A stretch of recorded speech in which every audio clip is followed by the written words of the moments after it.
آپ کو ایک ایمان افروز واقعہ سناتا ہوں، اسے توجہ سے سننا۔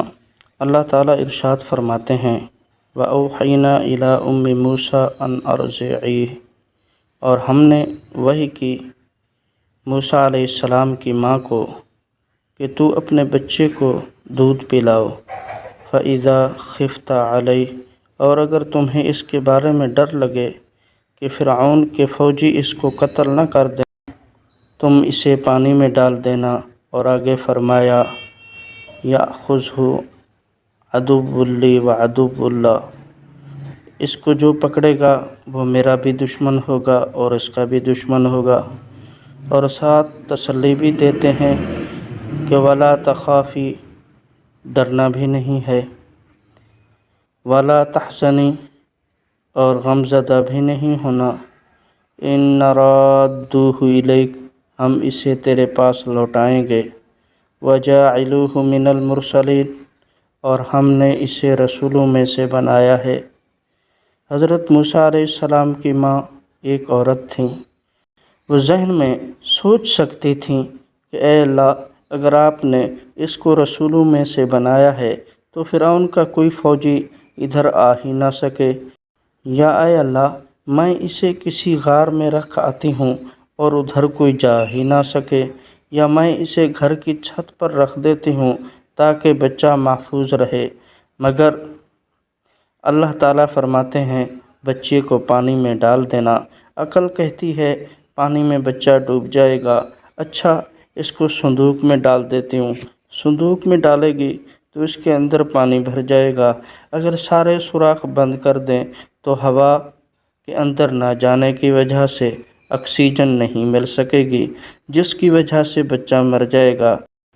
عقل یہ کہتی ہے کہ یا تو یہ پانی کی وجہ سے مرے گا یا ہوا نہ ہونے کی وجہ سے مرے گا، تیرا بچہ باقی نہیں بچے گا۔ لیکن اس عورت نے اللہ تعالیٰ کے وعدے پر بھروسہ کیا اور اپنے جگر گوشہ کو دریا کے اندر ڈال دیا اور واپس آ گئی۔ اللہ تعالیٰ کی شان دیکھیے، فرعون اپنی بیوی کے ساتھ دریا کے کنارے ٹہل رہا تھا، 400 غلام اس کے آگے پیچھے اور ارد گرد تھے۔ انہوں نے جب صندوق کو دیکھا تو اٹھا لیا اور فرعون کے سامنے پیش کر دیا۔ جب فرعون صندوق کھولا گیا تو اس میں بچے کو پایا۔ اللہ تعالیٰ فرماتے ہیں اے پیارے موسیٰ علیہ السلام، ہم نے آپ کے چہرے پر محبت کی تجلی ڈال دی تھی۔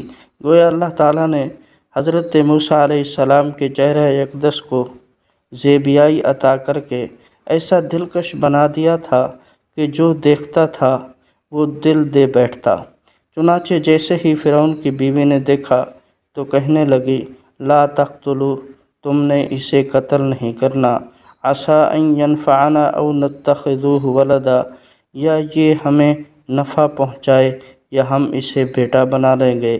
بیوی کی بات سن کر فرعون نے سوچا جب ہم اسے اپنے بیٹے کی طرح پالیں گے تو پھر یہ ہماری حکومت ہم سے نہیں چھینے گا، کیونکہ ہمارا ممنون احسان ہوگا۔ اس نے کہا ٹھیک ہے، اس کو قتل نہیں کرتے۔ اس کی عقل نے اسے دھوکہ دے دیا۔ ہزاروں بچوں کو قتل کرنے والا کتنے آرام سے دھوکہ کھا رہا ہے۔ کتابوں میں لکھا ہے کہ فرعون کی بیوی نے جب یہ سنا تو وہ خوش ہو گئی اور کہنے لگی قرۃ عین لی ولک، یہ میری اور تیری آنکھوں کی ٹھنڈک ہے۔ فرعون نے اس کے جواب میں کہا قرۃ عین لک، یہ تیری آنکھوں کی ٹھنڈک تو ہے، لا حاجۃ لی، مجھے اس کی ضرورت نہیں۔ روح المعانی میں لکھا ہے کہ جب فرعون کی بیوی نے قرۃ عین لی ولک کہا، اس وقت اگر فرعون بدبخت صرف ہاں کر دیتا تو ہاں کی برکت سے اللہ تعالیٰ اس کو بھی ایمان لانے کی توفیق نصیب فرما دیتا۔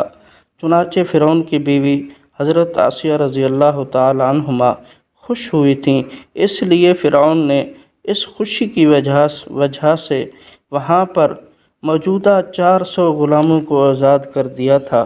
تفسیر میں ایک عجیب نکتہ لکھا ہے کہ حضرت موسیٰ علیہ السلام بھی بچپن میں تھے مگر جب وہاں پہنچے تو 400 غلاموں کی آزادی کا سبب بن گئے۔ اسی طرح اللہ والے جس آبادی میں چلے جاتے ہیں، اس آبادی کے لیے نفس اور شیطان کی غلامی سے آزادی پانے کا سبب بن جایا کرتے ہیں۔ حضرت موسیٰ علیہ السلام کو محل میں لے جایا گیا تو انہیں دودھ پلانے کے بارے میں فکر ہونے لگی۔ عورتوں نے انہیں دودھ پلانا چاہا مگر انہوں نے دودھ نہ پیا۔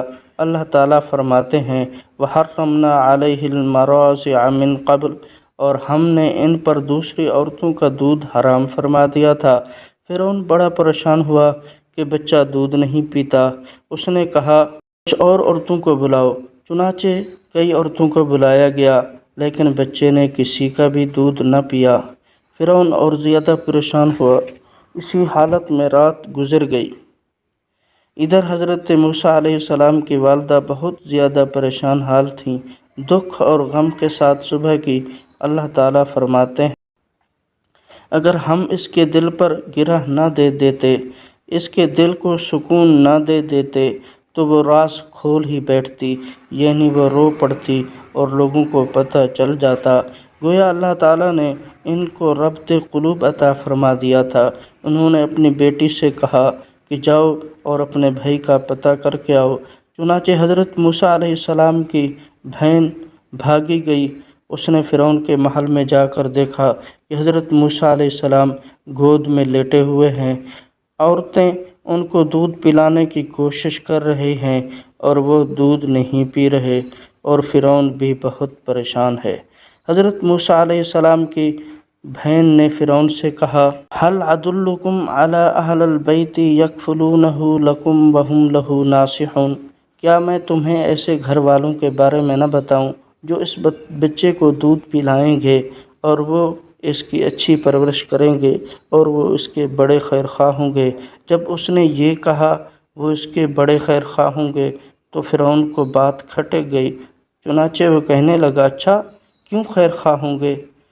وہ بھی حضرت موسیٰ علیہ السلام کی بہن تھی، اس لیے نہایت سمجھداری کا مظاہرہ کرتے ہوئے کہنے لگی ہم آپ کی رعایا ہیں، اگر ہم ہی خیر خواہی نہیں کریں گے تو پھر آپ کی خیر خواہی کون کرے گا؟ فرعون کہنے لگا ہاں بات تو ٹھیک ہے، اچھا جاؤ جس کو چاہو بلا کر لاؤ۔ حضرت موسیٰ علیہ السلام کی بہن دوڑتی ہوئی گھر آئی اور کہنے لگی امی چلیں، بھائی دودھ نہیں پی رہا۔ چنانچہ وہ آپ کی والدہ آئیں، انہوں نے دودھ پلانا شروع کر دیا اور بچے نے دودھ پینا شروع کر دیا۔ فرعون بہت خوش ہوا کہ چلو پریشانی ختم ہوئی۔ 2-3 دن تو اس نے محل ہی میں دودھ پلایا۔ اس کے بعد حضرت موسیٰ علیہ السلام کی والدہ نے کہا کہ میں تو اپنے گھر میں جا کر رہوں گی، مجھ سے تو محل میں نہیں رہا جاتا۔ فرعون کہنے لگا اچھا پھر تم اس بچے کو بھی ساتھ لے جاؤ، اپنے گھر جا کر تم اس کو دودھ پلاتی رہنا، میں نے خزانے سے تمہاری تنخواہ مقرر کر دی ہے، لہٰذا میں ہر مہینے تمہاری تنخواہ بھیج دیا کروں گا۔ اللہ تعالیٰ ارشاد فرماتے ہیں فَرَدَدْنَاهُ إِلَىٰ أُمِّهِ، ہم نے تو اسے لوٹا دیا اس کی ماں کے پاس، کئی تقر عینها، تاکہ اس کی آنکھیں ٹھنڈی ہوں، ولا تحزن، اور وہ غم زدہ نہ ہو، وَلِتَعْلَمْ، اور وہ جان لے، ان وعد اللہ حق، کہ اللہ تعالیٰ کے وعدے سچے ہوتے ہیں، ولیکن اکثرہم لا یعلمون، لیکن اکثر لوگ اس بات کو نہیں جانتے۔ نبی کریم صلی اللہ علیہ وآلہ وسلم نے ارشاد فرمایا کہ جو شخص حضرت موسیٰ علیہ السلام کی والدہ کی طرح اللہ کے وعدے پر بھروسہ کرے گا، اللہ تعالیٰ اس کو 2 گنا انعام دے۔ انعام کیسا؟ فرمایا حضرت موسیٰ علیہ السلام کی ماں کو دیکھو کہ وہ اپنے بیٹے کو دودھ پلاتی تھی اور اسے خزانے سے تنخواہ بھی ملا کرتے تھی۔ ہمیں اللہ رب العزت کی ذات پر مکمل بھروسہ ہونا چاہیے۔ ہم یوں ہو جائیں جیسے ہمارے پاؤں کے نیچے چٹان ہے، حتیٰ کہ کوئی ہمیں سولی پر چڑھا دے یا کوئی زندہ حالت میں ہمارے جسم سے کھال اتارنے کی کوشش کرے، ہم پھر بھی دل میں ایمان کو مضبوط رکھیں۔ ہم یہ کہیں کہ تو ہمارے جسم سے جان تو نکال سکتا ہے لیکن ہمارے دل سے ایمان کو نہیں نکال